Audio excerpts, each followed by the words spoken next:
Kom ons bid saam.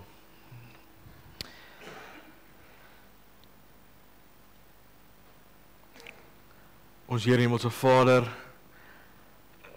as ons vanoggend so kom stil word in die teenwoordigheid, dan word ons bewus van U wat ook hier is. Hier is om by elkeen van ons ook te kom stil staan vanoggend. Here, en dan kom sê ons vir U dankie, dat U ons kom ontmoet.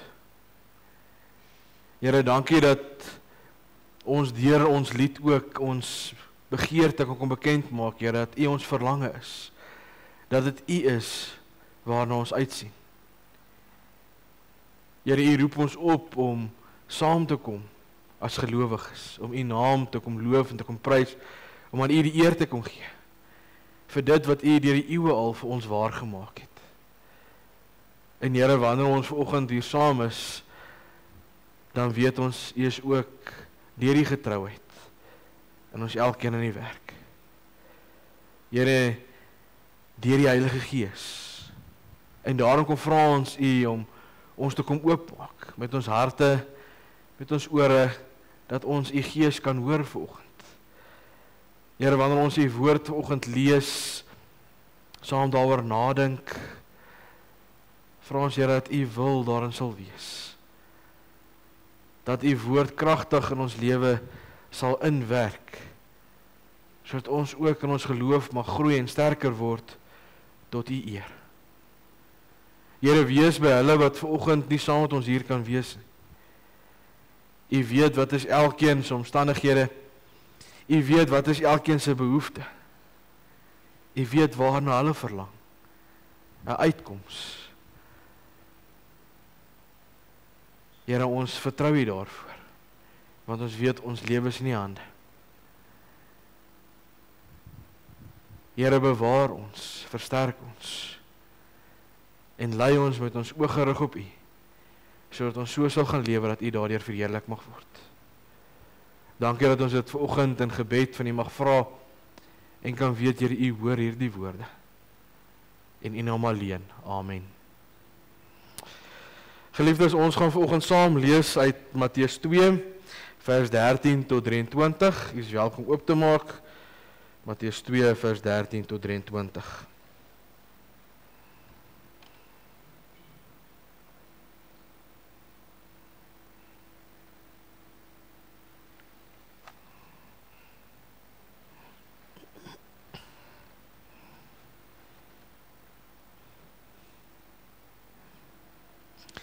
Die gedeelte wat ons saam lees, het 3 ondergedeeltes, en ek sê maar die opskrifte, dat jy sommer kan weet na wat se verhaal ons uitsien, as ons vanoggend saam lees. Die eerste gedeelte gaan oor die vlug na Egipte toe, en dan bietjie later die kindermoord, en dan die laaste gedeelte die terugkoms uit Egipte.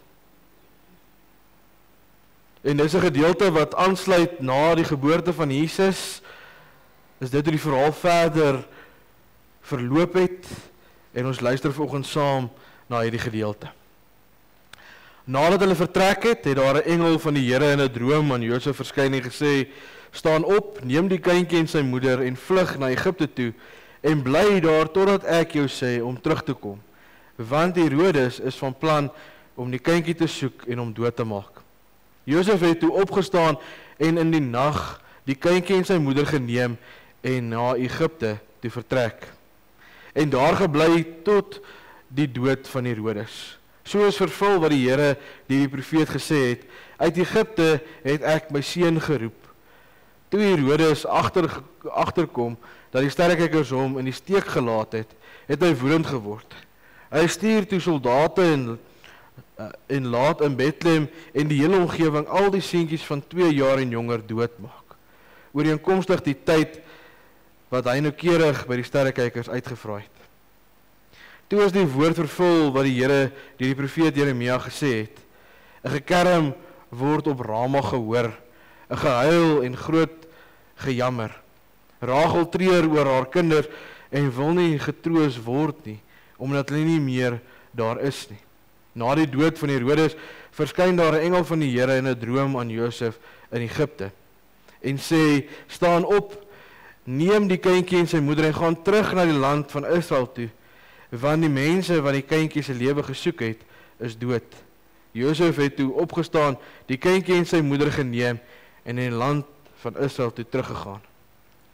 Toe hy egter verneem dat Archelaus in die plek van sy vader Herodes oor Judea regeer, was Josef bang om daarin te gaan. Nadat God hom in 'n droom 'n aanwysing gegee het, is hy na die landstreek Galilea toe. Daar aangekom het hy gaan woon in 'n dorp met die naam Nasaret. So is vervul wat deur die profeet gesê is, hy sal Nasarener genoem word. Ons lees tot sover. Geliefdes, terwyl ons nog steeds in 'n tyd van vreugde is, 'n tyd van vrede, 'n tyd van verwagting vir dit wat gekom het, maar ook vir dit wat voorlê met die nuwe jaar wat om die draai is, kom hoor ons vanoggend iets anderste as dit waarna ons dalk mag uitsien. Ons kom hoor van 'n verhaal wat gebeur kort nadat Jesus gebore is. Die Matteus Evangelie kom vertel van ons van 'n verhaal van vlug, vrees, geweld en verlies. Dit wat nie vreugde en vrede en verwagting insluit nie. Eerder die teendeel daarvan. Die Messias wat deur God gestuur is, kom nie aan in 'n veilige wêreld nie, maar 'n gebroke een. Een wat deur wrede optrede verwelkom word. God kom werk teen alle menslike verwagtinge in, sodat sy verlossingsplan tot uitvoering kan kom. Ons sou dink dat Jesus wat gekom het, juis by daai eerste paar woorde sal stil staan, vreugde, vrede, verwagting. So selfs sy hoop kan daar ingesluit word. Menslike verwagtinge. Maar dan hoor ons God werk op 'n ander manier as dit wat ons dalk te wagte kon wees. Hierdie verhaal kom maak vir ons ander dinge duidelik. Die gebrokenheid van die wêreld.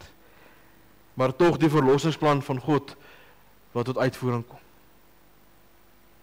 Ons tema vanoggend is teen alle verwagtinge in. Wanneer ons deur hierdie verhaal lees, dan dink ons die uiteinde sou wees dat Jesus te sterwe kom as klein kindjie. En dat sy koms eintlik tot niks gekom het.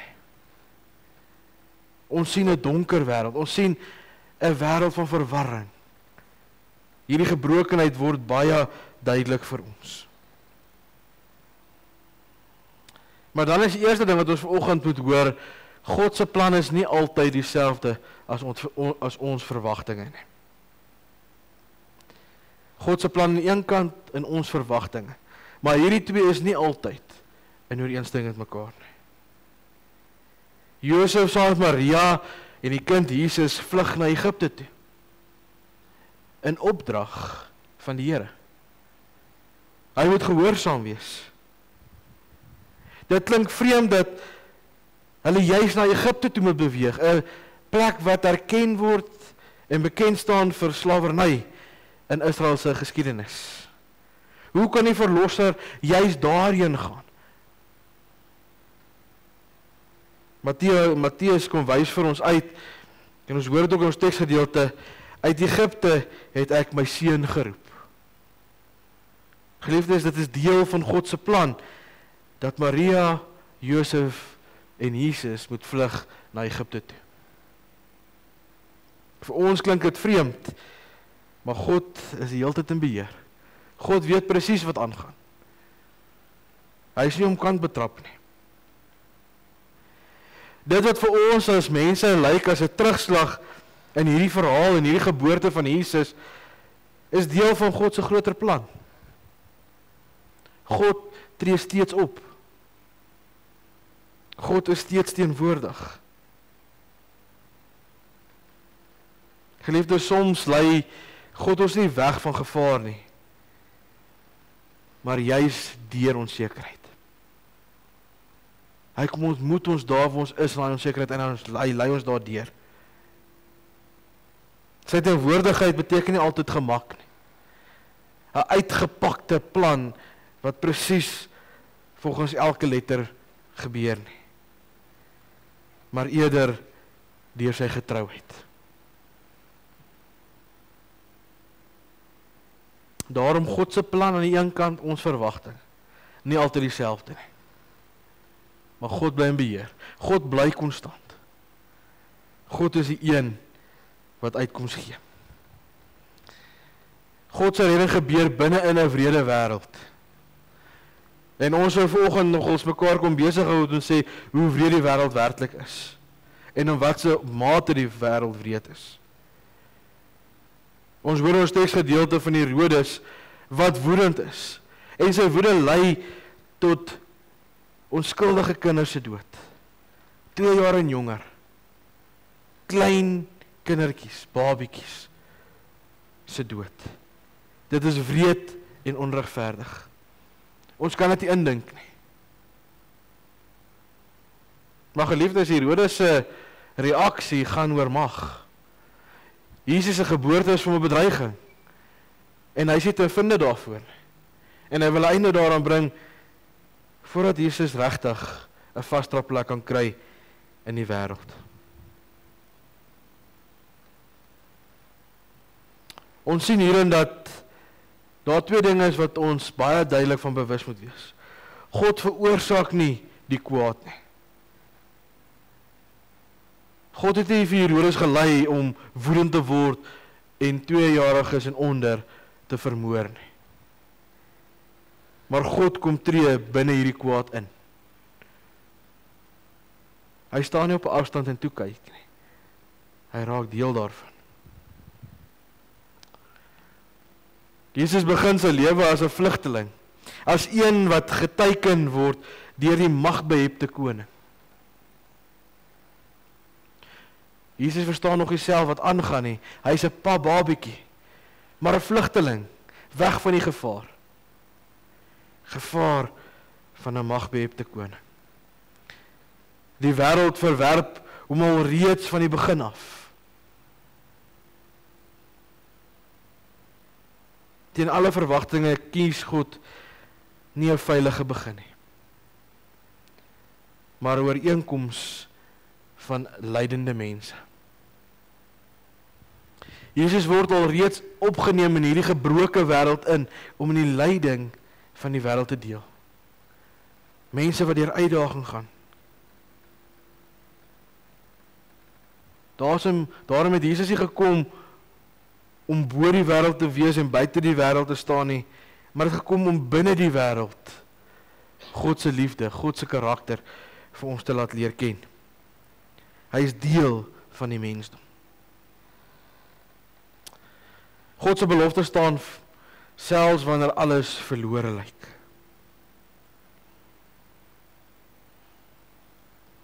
Ons begin deur te sê God se plan en ons verwagtinge is nie altyd dieselfde nie.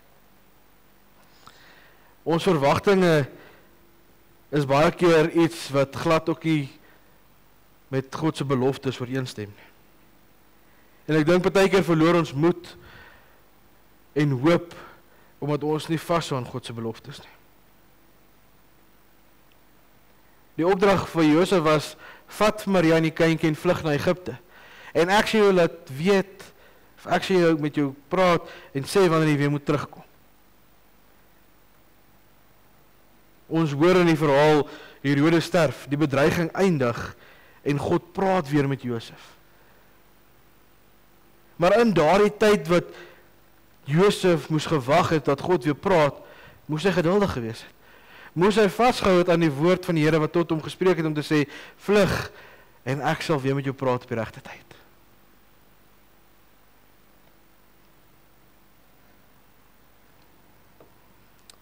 Geliefdes, dit laat besef ons dat vyhandige optrede teen ons net tydelik is. Dit kan vir ons baie lank voel, soos wat hierdie wagtyd vir Josef lank moes gevoel het. Maar die vyhandige optrede was tydelik. En die teenkant daarvan is God se woord is blywend. Dit wat die Here gesê het wat gaan gebeur en hoe hy gaan optree het gebeur. Hy het weer met Josef gepraat en gesê, keer terug. Herodes is oorlede.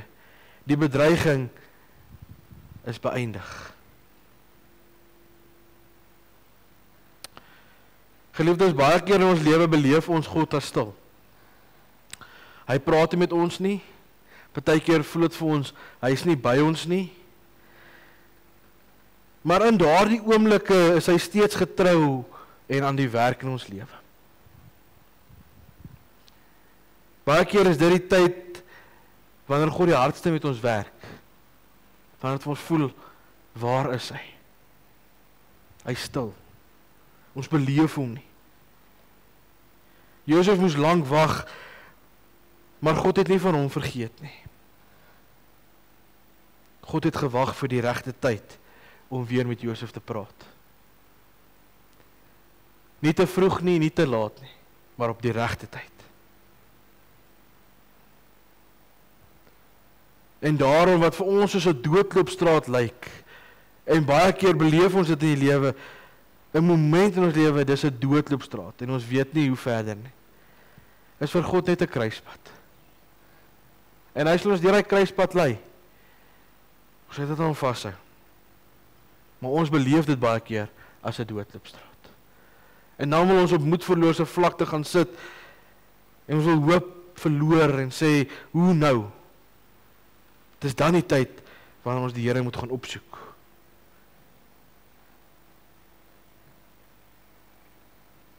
En dit bring ons by 'n vierde punt uit ons teksgedeelte vanoggend. Jesus gaan en groei waar niemand sou kies om te gaan nie. En dit is wat Jesus so uniek maak. Jesus gaan, maar hy groei ook daar waar ander nie wil gaan nie. Daar waar ander nie bereid is om heen te gaan. Jesus kom uiteindelik in Nasaret aan. 'n klein en 'n onbelangrike dorpie. 'n dorpie waarvan dalk kennis geneem van is. Die naam Nasarener was amper 'n spotnaam gewees. Mense in daardie gebied was eintlik uitgejou as jy's 'n Nasarener. Jy's eintlik 'n niks werd. Jy het eintlik nie 'n belang vir wat hier aangaan nie. Die verwagting en die Messias belofte was 'n koning in 'n paleis. Met die hele mag tot sy beskikking. 'n leer wat gereed is om te gaan oorlog voer met dit wat verkeerd is. Maar God stuur sy seun na 'n eenvoudige huis om deel te word van die eenvoudige gesin in 'n wêreld vol gebrokenheid, in 'n vergete dorpie. Dis waar sy lewe begin. Teen alle verwagtinge in kom openbaar God sy krag deur nederigheid. Geliefdes, dit wat verwag was teenoor dit wat 'n werklikheid word, verskil van mekaar. 'n koning met alle pragt en praal en mag en mense tot sy beskikking teenoor nederig, eenvoudige mens. Ons kan vanoggend vir mekaar die vraag vra, wat vat ons vandag saam uit Matteus 2? Hierdie gedeelte wat ons vanoggend saam gelees het. Die eerste is, God se weë is nie altyd verstaanbaar. Ons vra baie keer die vraag, hoe moet ons verstaan met dit wat God besig is in ons lewe? Vanoggend moet ons hoor, God se weë is nie altyd verstaanbaar.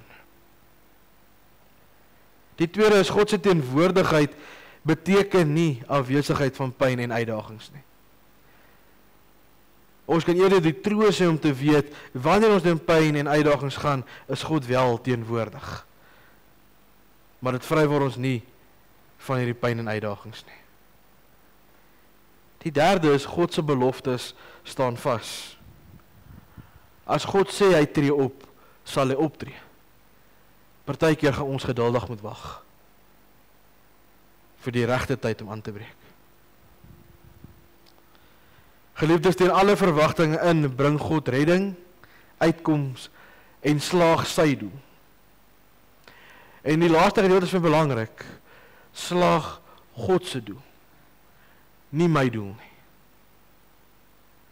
En baie keer wil ons sê, my doel moet slaag, en nie God se doel.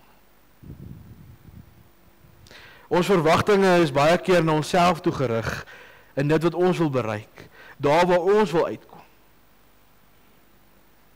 Maar God kom tree teen verwagtinge op in, met redding, uitkoms en om sy doel te laat slaag. Soos lees deur hierdie verhaal, dan hoor ons, dit begin deur te vlug, en nie deur oorwinning nie. Herodes het nie die laaste sê gehad nie. Jesus is nie om die lewing gebring, sodat sy mag maar net kon aangegaan het. Maar Jesus moes vlug. Deur lyding, nie deur mag nie. Jesus moes ook gebuk gegaan het onder hierdie gebroke wêreld. Nederig en nie vanuit 'n magsposisie nie. God kom gee hierdie redding, uitkoms en laat slaag sy doel deur 'n kind, nie deur 'n leermag nie. 'n kind. 'n kind gebore vir my en vir jou, sodat ons vandag 'n verhouding met God, ons Vader, kan hê. Ons is in 'n tyd van feesviering, tyd van vreugde, tyd waarin ons wil vrede maak, wil bande optel en herbou, tyd van verwagting. Vanoggend se teks kom sê vir ons, daar's 'n teendeel ook in hierdie tyd wat ons vier. 'n verhaal wat teen ons verwagtinge ingaan, maar wat tog 'n werklikheid is. Geliefdes, ons word al reeds bewus van die prys wat Jesus namens ons kom betaal het. As ons sien, hy moes gevlug het. Hy het deur lyding gegaan. Maar hy het ook op die einde van die dag deur nederigheid kom dien. Maar hierdie teks wat ons vanoggend saam gelees het en ons kom leer het van God, dat ons hom sal vertrou, selfs wanneer ons pad ons verbaas. Want God werk dikwels die diepste waar ons dit die minste verwag. Daarom, wanneer jy worstel in die teenwoordigheid van die Here, wanneer jy vra in die teenwoordigheid van die Here, want hy is getrou, hy is teenwoordig, vertrou hom dat hy op die regte tyd ook sal antwoord en jou sal lei op die regte pad. Amen. Kom ons bid saam.